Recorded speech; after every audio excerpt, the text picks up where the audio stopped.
यार अस्सलाम वालेकुम। आज हमने कोर्स कवर नहीं करना।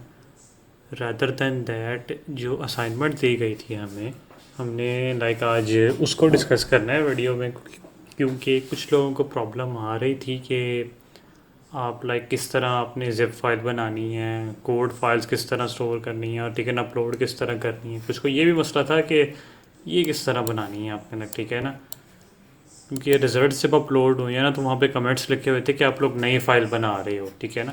तो मैं आपको आज गाइड करूँगा कि किस तरह आपने सबमिट करनी है, ठीक है ना। आप क्लासरूम में आओगे ना सबसे पहले, तो ये असाइनमेंट मिली हुई है, आपने इस पर क्लिक करना है, ठीक है।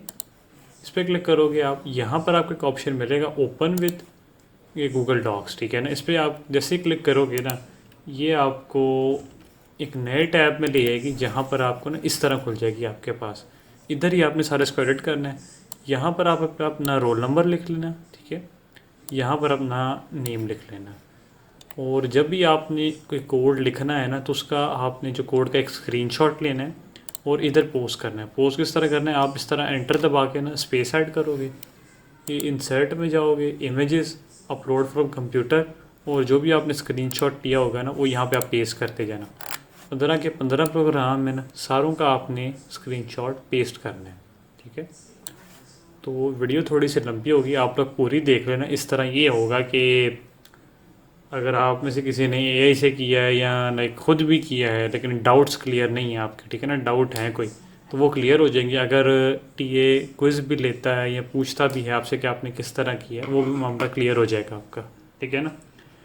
जब आप सारी असाइनमेंट कर लोगे ना, इस तरह की लगेगी कोई, ठीक है ना। एक ही करके प्रोग्राम हम डिस्कस करते हैं। मैं चाह रहा हूँ कि ज़्यादा लंबी ना हो वीडियो, शायद 40-50 मिनट की हो जाए, ये उतनी आप देख लेना। मैं कोशिश करूँगा कि जल्दी जल्दी कवर करूँ इनको, ठीक है ना। इतनी स्पीड से करूँ कि आपको समझ आ जाए, लेकिन थोड़ा सा ना जल्दी जल्दी करेंगे, ठीक है। तो शुरू करो यहाँ से। सबसे पहला है write a program that takes two numbers from the user and prints the result of floor division the remainder and verifies this formula. सवाल को आपने पढ़ना है ध्यान से, तो आपको चल जाएगा पता कि करना क्या है। जैसे इसने यहाँ पे बोला that takes two numbers from the user, ये आपको चल गया पता कि इनपुट लेनी है, ठीक है। फिर बताता है आपको print the result of floor division and the remainder, ये भी आपको पता चल गया कि आपने दो प्रिंट स्टेटमेंट्स यूज़ करनी है इनको डिवाइड करवा के, ठीक है ना। प्रिंट पे फार्मूला लगाना है, कोई लॉजिक लगानी है, ठीक है। और इसको अब अगर हम करके देखें एक्चुअल में, यहीं पे मैंने एक्स और वाई दो वेरिएबल्स क्रिएट किए हैं जिनके अंदर मैं नंबर स्टोर करूँगा। ये फ्लोर डिवीजन का रिज़ल्ट आ गया, ये नॉर्मल डिवीजन का रिज़ल्ट आ गया मॉडुलस ऑपरेटर यूज़ करके। मैंने रिज़ल्ट प्रिंट करवा दिया, ठीक है ना। अब मैं चेक कर रहा हूँ, ठीक है ना। मैं एक चेक नाम का वेरिएबल बनाया मैंने, ठीक है ना। अब वही फार्मूला लगाया मैंने, ये फ्लोट जो उसने दिया हुआ था ना, dividend is equals to divisor quotient remainder, ठीक है ना। यहाँ पे जो मेरा फिर क्या कहते हैं वाई है, मेरा डिवीज़र है जो ये स्टोर कर रहे हैं यहाँ पे, ठीक है ना। R1 और R2, ठीक है ना, ये रिज़ल्ट्स हैं दोनों, ठीक हो गया। ये फ्लोर डिवीजन का रिज़ल्ट होगा और ये उसका मॉडुलस ऑपरेटर के साथ आपका आता है रिमाइंडर आता है, वो होगा, ठीक हो गया।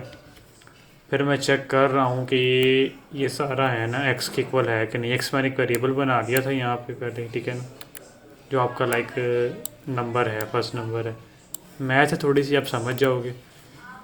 अगर कंडीशन ट्रू उतरती है ना, वो प्रिंट कर देगा कि वेरीफाइड है, एल्स फॉल्स एरर आ जाएगा आपका एक, ठीक है ना। आप एंड भी तो करनी है ना, आपने अपना लूप एंड भी करना है। दूसरे प्रोग्राम की तरफ आ जाए,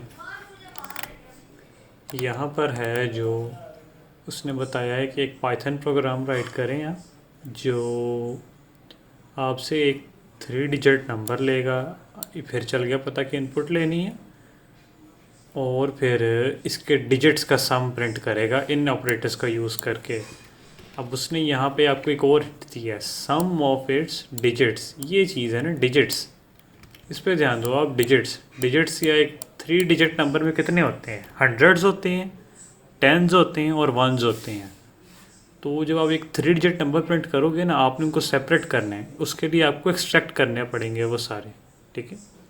वो आप किस तरह करोगे, सबसे पहले तो आप जो पहला नंबर होगा ना, उसको आप 100 पे लाइक फ्लोट डिवीजन के साथ डिवाइड कर रहे हो, ठीक है ना।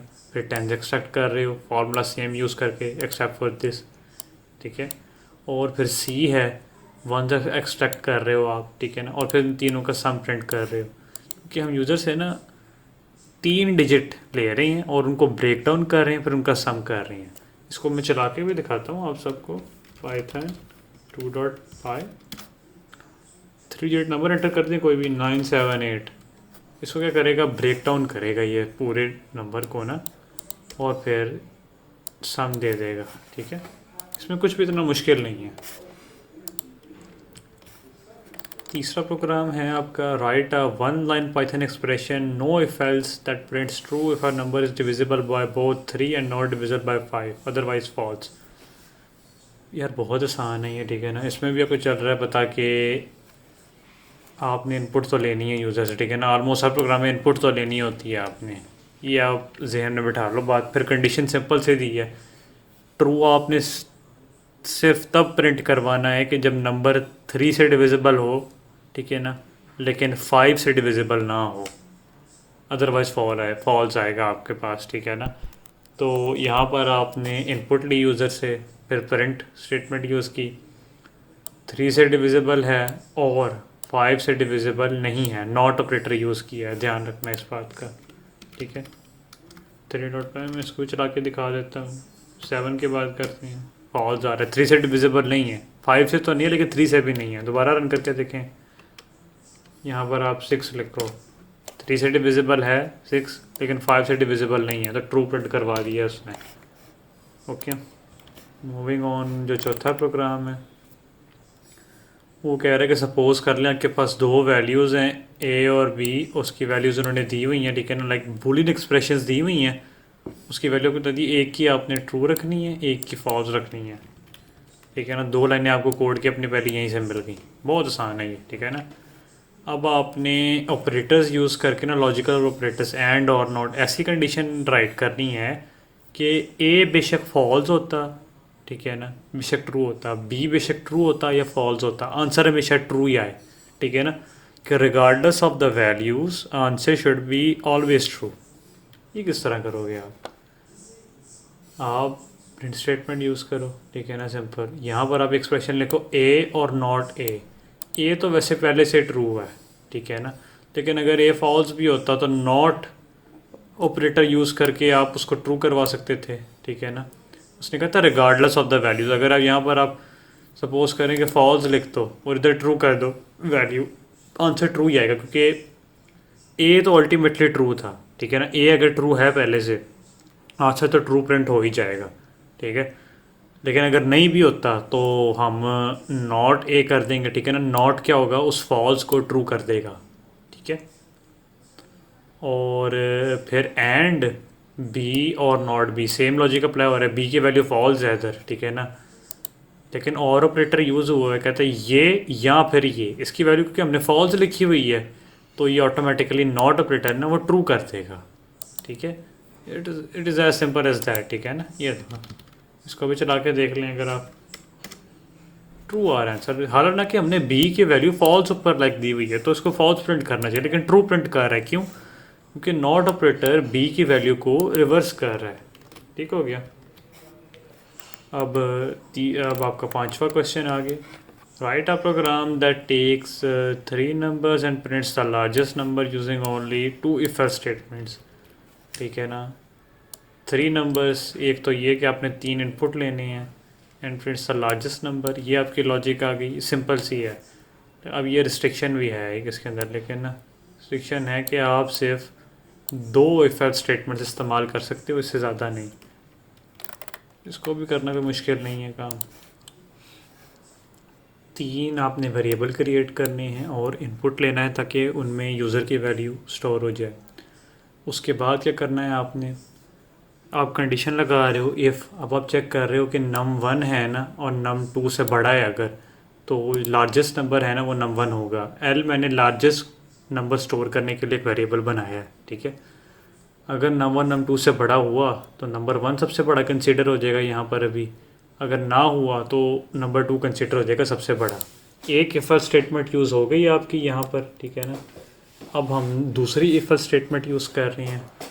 अब आपने याद रखना है ये जो लार्जेस्ट वेरिएबल है ना एल, इसके अंदर या तो num1 स्टोर होगा या num2 स्टोर होगा, उनमें से कोई एक वैल्यू स्टोर होगी depending on the users input, ठीक है। अब आप चेक करोगे कि जो तीसरा नंबर यूज़र ने इनपुट किया था वो उस वेरिएबल से बड़ा है जिसके अंदर num1 या num2 की वैल्यू है। अगर बड़ा है num3 तो उन दोनों को भूल जाएं आप, num3 स्टोर हो जाएगा इस वेरिएबल के अंदर। वेरिएबल की वैल्यूज़ ऑब्वियसली चेंज हो सकती हैं बाद में, एग्जीक्यूशन के बाद में, लाइक दौरान, ठीक है ना। कांस्टेंट होता है उसके नहीं हो सकती, ठीक है।